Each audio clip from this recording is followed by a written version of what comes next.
Hi, and welcome to another episode of The Brand Called You, a podcast and video show which brings you leadership lessons, knowledge, and experience from hundreds, no, thousands of successful individuals from around the world. If you're new to the channel, please subscribe so you won't miss a new episode. I'm your host, Frits Bussemaker, and today I'm delighted and privileged to have a conversation with Megan Garmers. Megan, welcome to the program. Thank you for having me, Fritz. Allow me to briefly say a couple of words to introduce you to our audience, and then we're going to explain that in more detail. You are a conference experience creator, social media guru, where you predominantly are there to demystify the algorithm and platforms. You're also you also give a wedding masterclass. So the topic is going to be organizing events. And again, thank you for to joining us with The Brand Called You. If I look at your LinkedIn profile, if you look at you online, a couple of I'd say brands or ways you could describe yourself. But when people meet you, what's the first thing you say about yourself? Well, I think the first thing that I would say is probably multi-hyphenate. And it's just because there are so many different areas that I really dip into. A lot of that is just from my natural curiosity of how the world works, how people work, and how we can all be connected. So whether that's for social media and understanding how to best utilize it, AI. We spoke on a panel about AI together, and being able to understand how that's changing our world and things that we need to consider using it for, all the way to creating experiences at conferences and wedding fairs, B2B, B2C conferences for, again, everyone, really, if they're a person, to be able to experience things and learn, grow, and connect with each other. Okay, great. Hey, thanks for that. Now, before I ask the obvious question, how do you start off in this? I have to ask this question before I forget. A wedding masterclass. Who is that meant for? Is that for the bride and the groom? For who wants to attend a wedding masterclass? What's that about? So one of my companies is called the Wedding Masterclass, and it's really meant for any and everyone in the wedding industry. So it is for small businesses or large businesses that service couples. So wedding suppliers, venues, hotels, travel, hospitality, everything in between, and also for couples. So we do a lot of work in bridal fashion. We do a lot of work in venue showcasing. So being able to show what can be done within a venue. It's sometimes very difficult to imagine. You walk into a blank space, and to imagine things that you're going to want, and that being the place you want. So we go in and help create these different experiences for couples to get to know and see and be able to meet suppliers and vendors that are going to be able to help accomplish that. Okay. Now, is that based on personal experience? Well, I've been in the industry for the last 25 years. Okay. And so a big part of what I've always been interested in is how people learn. My degree's in psychology. So helping understand how do people get to know and learn about new things that they want to incorporate into their life. Obviously, when they're getting married, how do you incorporate these new ideas into this amazing event, multi-day in many cases, so that it's not just for the couple and it's not just for the family, it's really for everyone. So Okay. that's where being able to help a couple experience that in a way that they haven't before. That's really kind of led the charge of how we create a lot of the B2C experiences, but also on the B2B side, creating those same experiences for wedding suppliers as well. Okay. After the fact, it becomes quite obvious that this is very relevant knowledge to obtain. But still, if you are a student in psychology, you just passed your master's. How do you then move from psychology to looking at wedding planning? I'm just curious about what made you decide, okay, that's going to be my career move. It is quite funny. So I decided to take a gap year between getting my PhD in abnormal psychology, and then decided that I didn't want to do it. I'd become acquainted with some people and decided that wasn't the path that I wanted to go down. It's funny when you have an idea in your head about what a certain career path is going to look like, and then when you see people who have taken that career path, and you realize what that looks like from a real life perspective, and decide that that's just it's not what you want for your life. So, Is so that that like was that an epiphany? Did you wake up at a certain day and say, now I know, or what, this is something you gradually become aware of? it was definitely something when I had decided I needed kind of a year to take a break. It was something during that time that I realized I didn't want to go into a full life of research, where I wasn't going to have a lot of the interpersonal connections. Obviously doing very important things, research does, and I love being able to do things like that. But for a full-time career, I realized that it wasn't really what I wanted. So it was a bit of a process over the course of some months, but then from there, I decided to utilize the psychology that I did have into really understanding sales and marketing. I did inside and outside sales. At one point, I was working for the Yellow Pages. So something that a lot of people today don't necessarily have an experience with, but the big, thick Yellow Page book. I did that in New York City, went door to door and sold advertising. Okay. Um, and Now, so that was a great yeah, experience. yeah.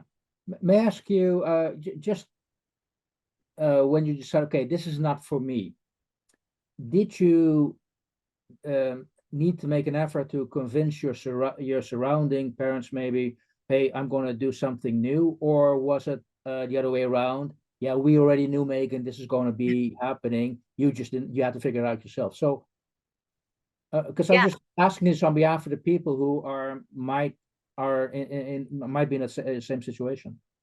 Yeah, I think that a really important part is first obviously knowing yourself and not denying that you are who you are. A big part of who I am is, as I mentioned, I love to learn. I'm curious. I like to know new things. And I think my parents, they certainly understood that while uh, the conventional way would be to continue down a certain Yeah. path and utilize that curiosity in a certain way, they also realized that I very much made my own path in lots of ways.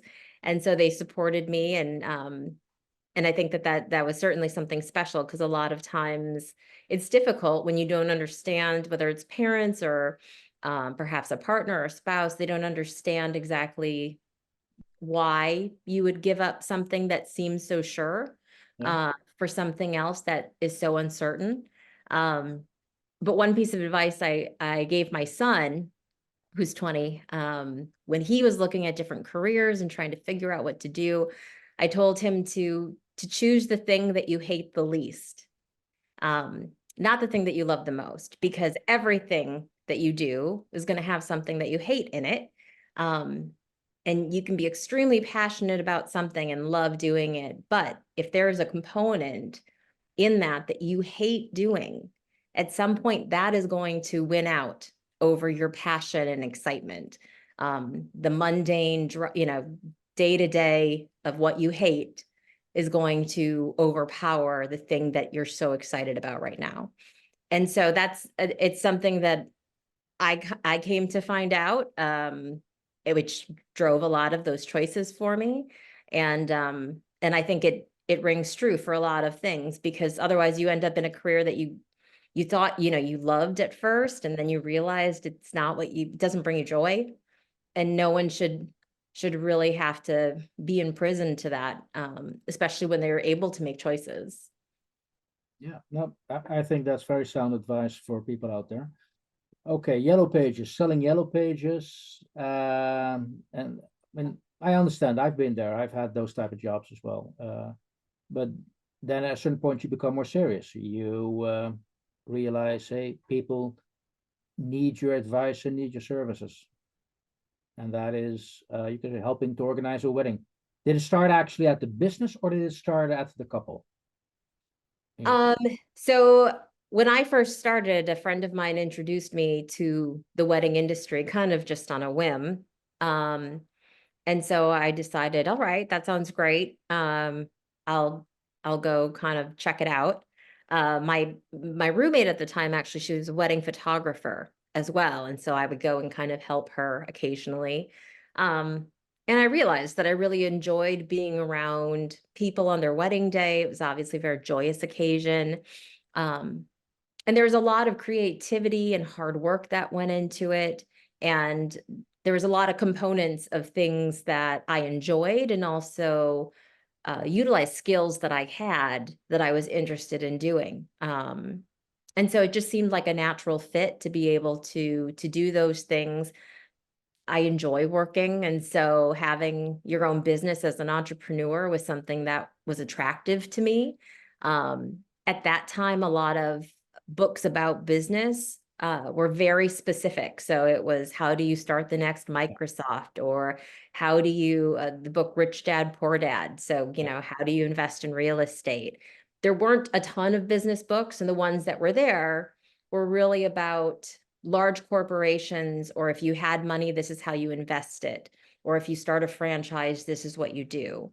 But not a lot of business books were actually geared towards people who are starting a business, maybe not in tech, Mhm. maybe not in a brick and mortar shop, but are actually doing a small business. So I read all these books, lots and lots of great information, but I had to distill that into information that I could utilize for my small business, servicing people, not providing a product, but a service, and being able to pick and choose different aspects of what I learned, understand how can that be applied in the new age of email. Yeah. Email was a new thing, website, eventually social media. So those were the things that, I just, it continued to excite me about all the different ways that could learn how to better a business. Okay. And I mean, making a couple of assumptions here, but also because I mentioned you're also a social media guru, it also sounds like it's very much a learning on the job. You weren't focused on learning about social media, but it just happens to be part of Yeah. getting your business off the ground. So, and hey, you look back, hey, actually, I've gained some experience there. Let's share that. Right. Exactly. Exactly. And I'm also hearing you, so I just wanted to check that with you. When you read all those books about setting up a big corporate, the next Microsoft, the next Amazon, whatever, and you're in the business of wanting to set up an SME or you just want to go independent, um, I've noticed that the language differs so much. Mhm. If you're in a corporate role, you talk about the mission and the vision statement, and you need Yeah. a KPI. Uh, that not always applies for an SME environment. Correct. So, have you experienced a bumpy road having to make that translation? I didn't, and I think that it's something that I can see why it would be a bumpy road for a lot of people to make that translation, or connection even. Those were things that it made sense to me, on a just kind of a pure order perspective. And so being able to kind of take that and then again translate that into, all right, so maybe you're not a large corporation, but does that mean that you don't have a purpose? So maybe what's your purpose statement? What are you trying to accomplish? Um, instead of getting hung up on the verbiage for your mission versus your vision statement, really understanding, what do you offer? What are the services or the products you offer? How are you providing a unique value proposition? What does your pricing strategy look like? Your go-to-market strategy, your digital marketing strategy? What's your customer experience journey look like? What tools are you utilizing? Like all of the things that, again, a big company would normally look at when you're setting up a large corporation. A lot of times, small businesses it's just some person trying to make a couple extra dollars on the side, and then they decide, okay, well, I'll make it a little bigger, or the money keeps coming in, and now they're like, now what do I do? And they don't know how to grow it. They don't know how to make it a business instead of just a side hustle. So those are the things that I would get really excited about being able to share with people, because those resources weren't available to me when I started. So being able to share that with people so that they don't have to flounder was something that really brought me joy. Great. Hey, well, and thank you for sharing that to the brand called You audience. Now, if I go online, I look, you have quite a number of labels: speaker, strategist, conference experience creator, up to the organizing the wedding masterclass. Is there a common denominator in all those different roles where people say, look, hey, that's my real tagline? It's a good question. I think that the biggest thing might be connector, just the connecting the dots, whether you're connecting the dots when it comes to content and understanding resources, connecting the dots between people, creating experiences that bring people together. Certainly connecting the dots when it comes to social media and the very big, wide world of the algorithm, and how do you take that and utilize it well. I Okay. think overall connecting those pieces together. And how are you, what skills do you need to connect those dots in a way that your customer's happy? And I'm just thinking, coming back to the wedding planner, and I'll go to I mean, if you organize a conference, you can always say, well, look, this is a pilot, next year it's going to be bigger, and the year after that it's going to be bigger. You do not want to do that with a wedding. That should be like a once in a lifetime experience. So you cannot run a pilot. You cannot test the waters, at least not the bride and the groom can. So No. how do you make certain that it is their ideal day? Mm. And what skills do you realize you have to bring to the table to really give that once in a lifetime experience? Yeah, I think the biggest thing is understanding who your audience is. So what does the couple want? What's important to them?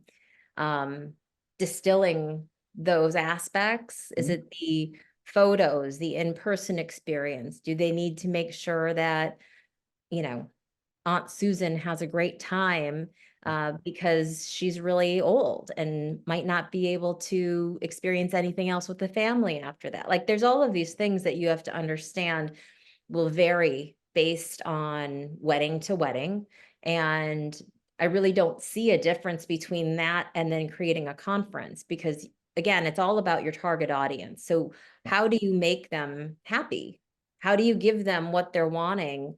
They're wanting you to produce something. If you don't know who they are and what they want, what's going to make them happy, you can't give that to them. So, okay, a conference experience creator. What are the first three questions you would ask if somebody would walk up to you? Hey, Megan, can you help? I'm going to organize a conference. What are the first three things you ask? I'd want to know who the target audience is, who's coming to the conference. I'd want to know what they want the conference to accomplish, both on the attendee side, but also on the exhibitor side. You need both to be able to put on a conference. You know, and then lastly, how do you want that to proceed in the future? Do you want another conference later on? Is this a standalone? That dictates a lot of what you're doing for your social media strategy. It dictates a lot of what you're doing as far as sponsorships and partnerships.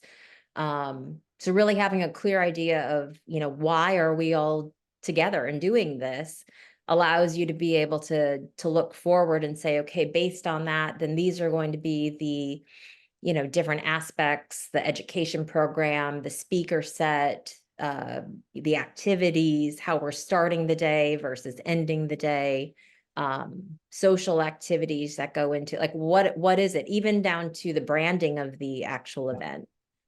Those are all things that if you don't have a really clear understanding of who you're attracting, who you want to attract, really, you can just put on a conference and no one's going to come.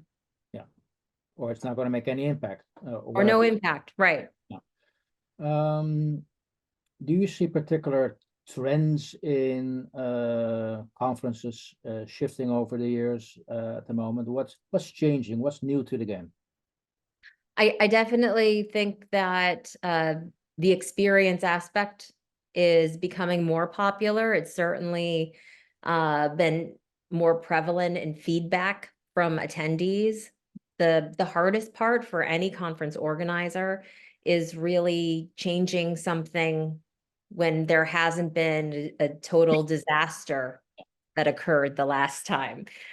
We all like status quo. We all like to know exactly what to expect. And when you change something, you never know for sure, even if the audience says that's what they want. So understanding that there are going to be aspects of how do we change? I mean, it's just a human aspect. So it's like, how do we change? Where do we change these things and how do we implement them so there is the most minimal risk possible for a disaster because of that change. But the fear is a big part of it, really. On the side of a conference organizer, when you know that you've done something before, it's been successful, wanting to make it better is a gamble. Yeah. And so that is something that a lot of conference organizers are starting to do, which is really exciting. They're starting to incorporate more aspects of sustainability, neurodivergence, even AI, certainly more aspects of social media, which is great. All of those things are fantastic. Unfortunately, it's a little bit behind. People have been wanting these changes for a while. So it's hard for organizers to catch up, but I think they're well on their way. I recognize the conservative mindset. I remember because every now and then I'm also have the opportunity to speak at a conference. And just before COVID hit, I mean, you would have in-person conferences, and if you were on screen, that didn't count. Because of COVID, all of a sudden we were all on screen. And Right. I remember having a conversation online with somebody. Say, well, no, we're going to go back to normal. I said, no, I want to challenge that because I think we are experiencing something here which is going to change the way we organize a conference forever because we now Mhm. know, hey, we can do it differently. So wondering what your take on that. Would you agree with that? Or do you see a shift? We're going back to how we were used to doing things before pre-COVID? I think it's a bit of a pendulum. Obviously, not seeing people in person to being able to see people in person. Um, it's kind of like, being held back and you just break free and people want to be able to see each other and hug each other or have a face-to-face conversation, not worry about if the screen is glitching or not, their internet connection. So yes, I definitely see that, but there is certainly a higher level of acceptance for hybrid.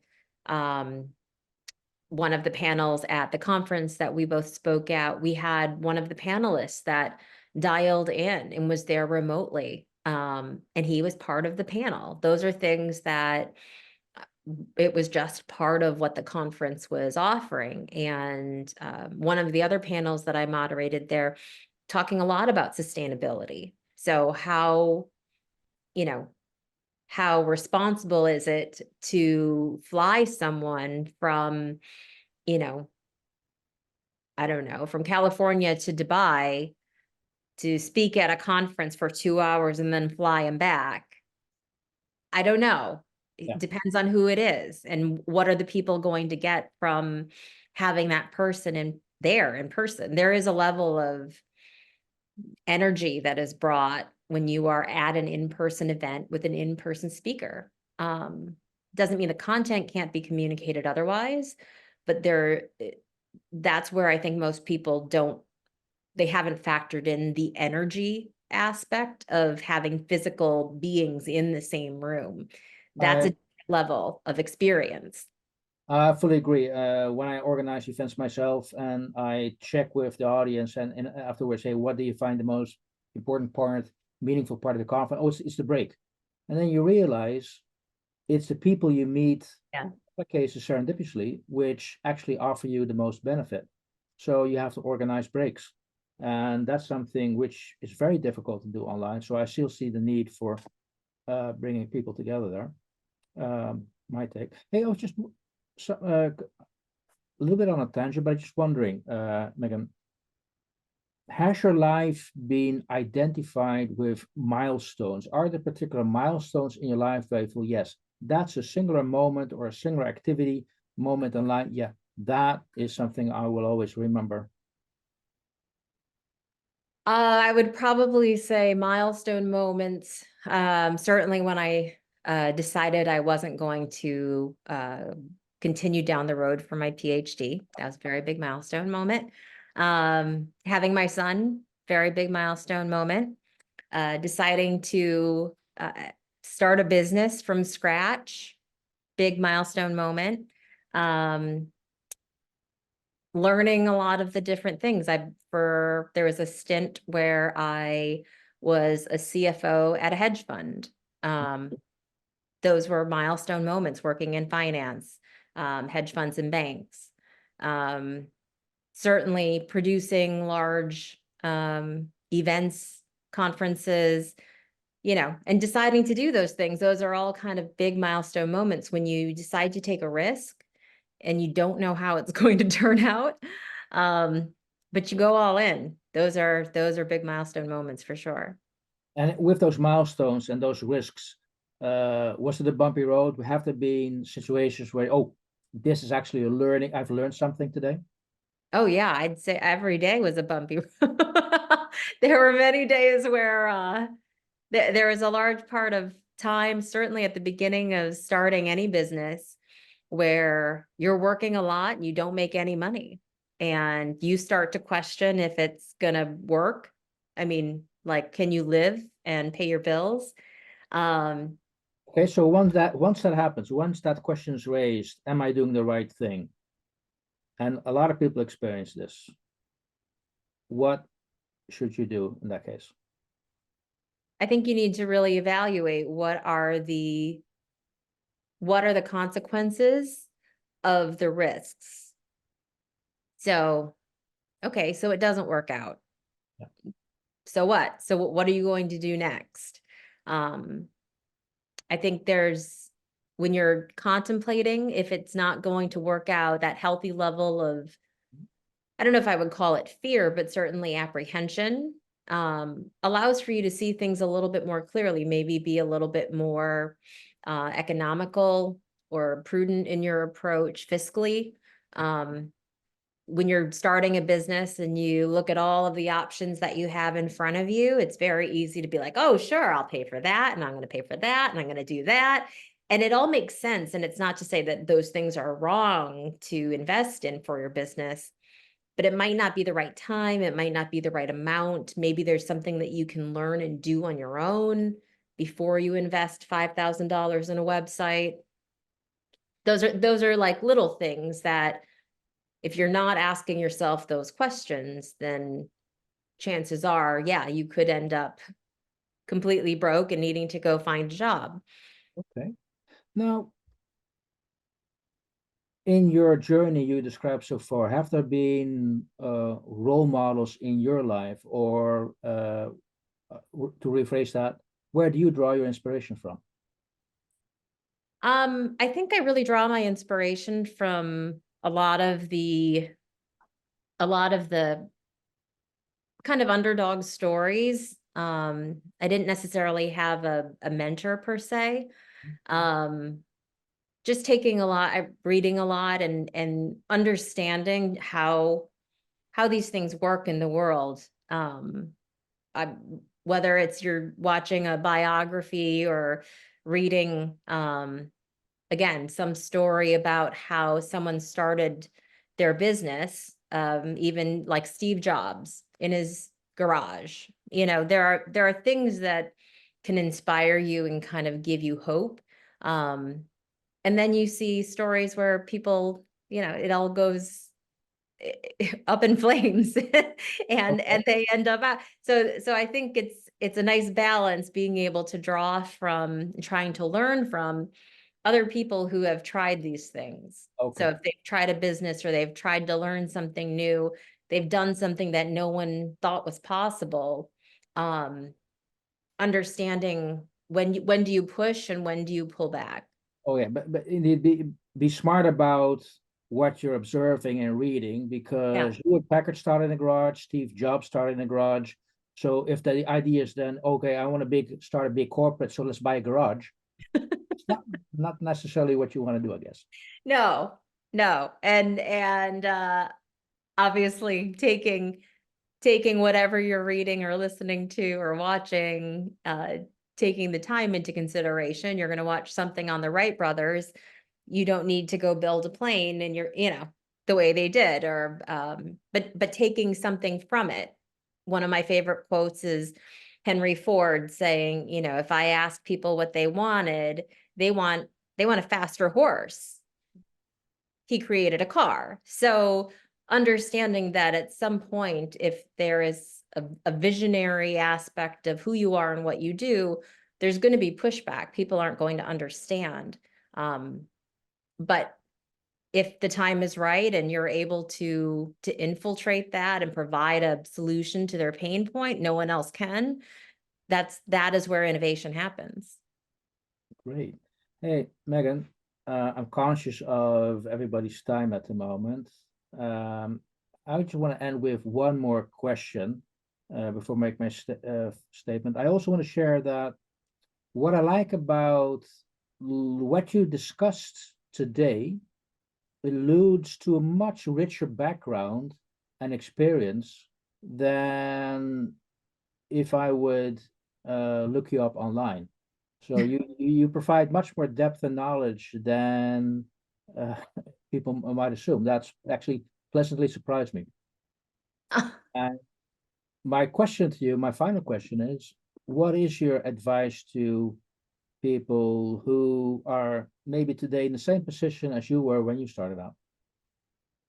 I would definitely say that being a good student of the world will never let you down. And so when you're reading and you're understanding and you're learning and you're meeting people, understanding how to connect those dots are going to be the lessons that you learn to be able to really guide your path, whatever that looks like, and to help you forward. I think sometimes we get, especially when you're younger, you get so excited, certainly full of zeal and energy, to move forward and to make a name for yourself and to do all these things. But sometimes you go full steam in the wrong direction. So, being able to really understand how can I use these things and not being afraid to make a mistake.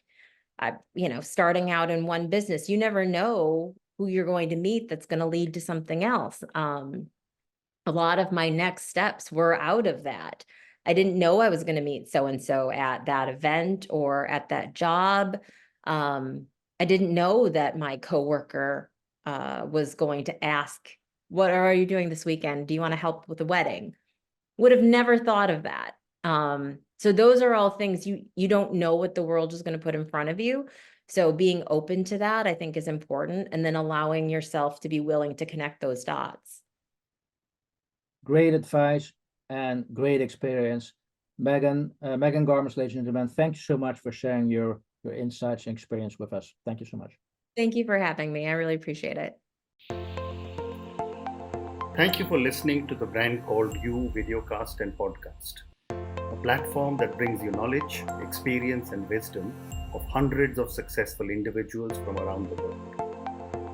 Do visit our website www.tbcy.in to watch and listen to the stories of many more individuals. You can also follow us on YouTube, Facebook, Instagram, and Twitter. Just search for the Brand Called You.